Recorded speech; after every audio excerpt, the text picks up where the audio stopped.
Assalamu alaikum students. In previous video we discussed the topic of Hirschsprung disease.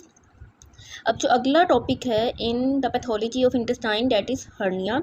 Basically hernia होता क्या है कि protrusion of the intestinal content through a defect in the wall of abdomen. ठीक, कि अगर abdominal wall में किसी भी तरह का डिफेक्ट मौजूद है और एब्डोमिन के अंदर प्रेशर क्रिएट होता है, obviously that pressure would cause the pushing of the abdominal content out of that defective area of the abdominal wall, और उसको फिर हम कहते हैं hernia.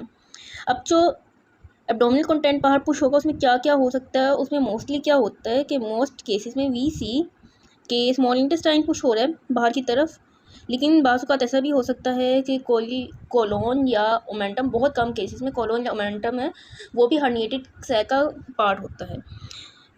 And this is the herniated sac. और हर्निएटेड सैक की अगर हम बात करें, इसके दो मेजर पार्ट्स होते हैं. एक इसका जो कंस्ट्रक्टेड पार्ट है that is known as neck of the herniated sac, और एक उसका डायलेटेड पार्ट होता है that is of the herniated sac. अब होता क्या है कि स्मॉल इंटेस्टाइन की जो वॉल्स हैं these are supplied by the very sort of blood vessels, very sort of nerves. तो जब इंटेस्टाइनल लूप, स्मॉल इंटेस्टाइन का लूप हर्निएट होकर बाहर की तरफ आएगा through a small opening, obviously it would result in the compression of the blood vessels and the nerves present in the wall of the small intestine, and this condition is known as strangulation of hernia. अब ये तो बात हो गई, थोड़ा सा introduction हो गया हर्निया का. मज़ीद ये कि हर्निया जो है उसमें क्या क्या कंटेंट्स मौजूद होते हैं कि पहले यहाँ पे होगा एक जो चीज़ होगी हर्निएटेड कंटेंट का part that would B small intestine. दूसरा जो पार्ट होगा हर्निएटेड सैक का वो होगा हमारा ओवरलाइंग मसल्स. ठीक है, डिपेंडिंग अपॉन द लोकेशन जहाँ पे डिफेक्ट मौजूद है एंटीरियर एब्डोमिनल वॉल.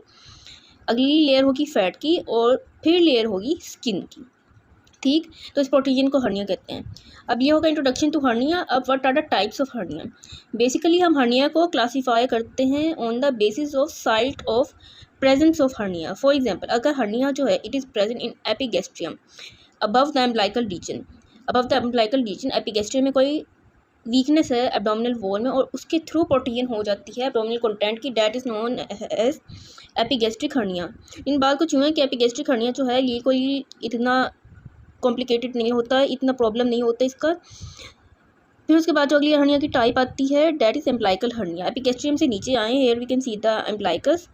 तो अगर एम्प्लाइकस जो है उसमें किसी तरह की वीकनिंग मौजूद है कि interior abdominal wall is weak at the site of umbilicus, तो इसके थ्रू भी इंटेस्टाइनल कंटेंट प्रोड्यूस कर सकते हैं and that would be known as umbilical hernia.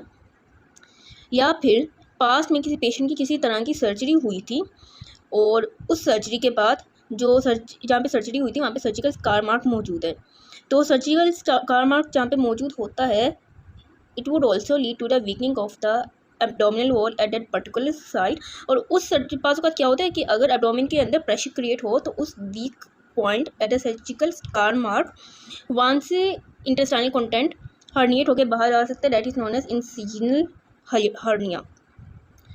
फिर उसके बाद एक चीज़ है फेमरल हर्निया. फेमरल हर्निया की अगर हम बात करें तो आपको याद होगा कि in previous classes in the first year we have read about the femoral sheath, femoral canal, कि जो थाई है उसके मीडियल पार्ट में फेमरल वेसल्स होती हैं and femoral vessels are enveloped by femoral sheath. और फेमरल शीट की मीडियल साइड पे हमारे पास एक थोड़ी सी ओपनिंग होती है which is known as femoral canal, और वो ओपनिंग बिल्कुल ना एक फिंगर की साइज़ की होती है. तो उस ओपनिंग के थ्रू अगर इंटेस्टाइनल कंटेंट हर्निएट होकर बाहर आ जाए that is known as femoral hernia.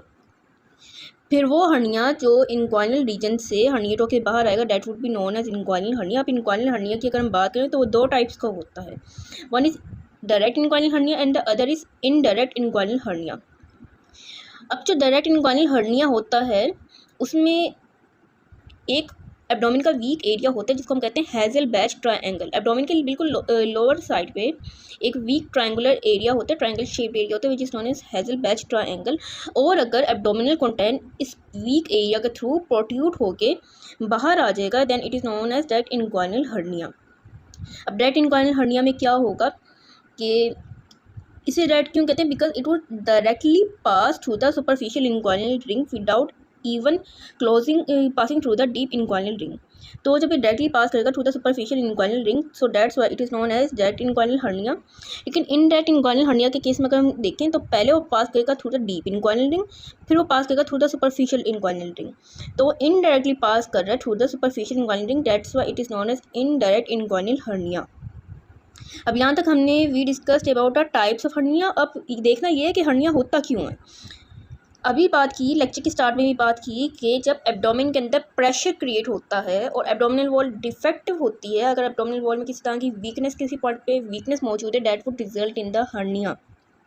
तो पहली बात तो ये हो गई कि अगर पेशेंट की कोई सर्जरी हुई है पास्ट में और उसके पास कोई सर्जिकल स्कार मार्क मौजूद है, तो ऑब्वियसली वो एरिया जो है, वो स्पेसिफिक पॉइंट है हमारी एब्डोमिनल कैविटी का, वो डिफेक्टिव होगा, वहाँ पे वीकनेस होगी। और अगर वहाँ पे वीकनेस होगी, वहाँ से protein of the intestinal content की चांसेस ज़्यादा बढ़ जाएंगे।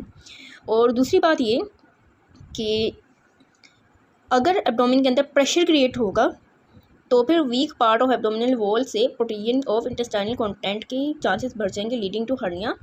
तो तमाम तर वो कंडीशन जो हमारे पेट पे जोर डालती हैं, they can result in hernia. For example lifting up the heavy object. जब भी कोई हैवी ऑब्जेक्ट हम उठाते हैं तो सबसे पहले हमारे एब्डोमेन पे प्रेशर पड़ता है, एब्डोमेन पे प्रेशर पड़ता है। और अगर एब्डोमेन की एंटीरियर वॉल पे, एब्डोमिनल वॉल में किसी तरह की वीकनेस मौजूद है, that would result in the herniation of the intestinal content. मुख्तलिफ तरह की एक्टिविटीज़ लाइक स्नीजिंग, कफिंग, इसमें क्या होता है, डायरेक्ट हम अपनी एब्डोमेन पे प्रेशर फील करते हैं। जब एब्डोमेन पे प्रेशर आएगा, obviously it would result in the pushing of the intestine, pushing of the abdominal content out of the weak area of the abdominal wall. So यहाँ पे डिस्कस हो गई what are the causes of the hernia. अब till now we'll discuss कि hernia की types क्या हैं, hernia होती क्यों है, और what are the causes of hernia. अब हर्निया को ट्रीट किस तरह से करना है।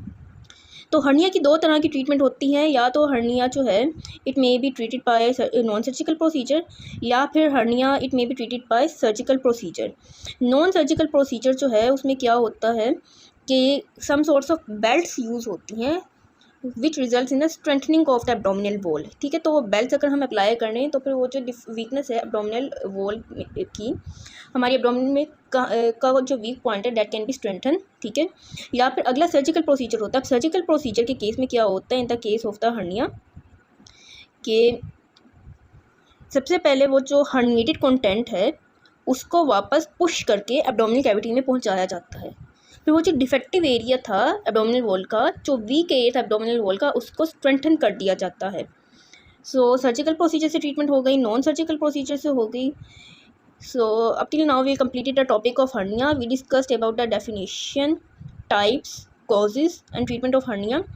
और लेक्चर के स्टार्ट में वी डिस्कस्ड कि अगर हर्निया को ट्रीट ना किया जाए तो क्या कॉम्प्लिकेशंस हो सकती हैं। ऑब्वियसली अगर हर्निया को ट्रीट ना किया जाए तो हर्निएटेड सैक जो है उसकी नेक वाले पॉइंट पे कंस्ट्रिक्शन हो सकती है of the blood vessels of the nerve, क्योंकि एब्डोमिनल वॉल जो है लाइक हेयर स्मॉल इंटेस्टाइन है, इसकी walls are supplied by very sort of blood vessels.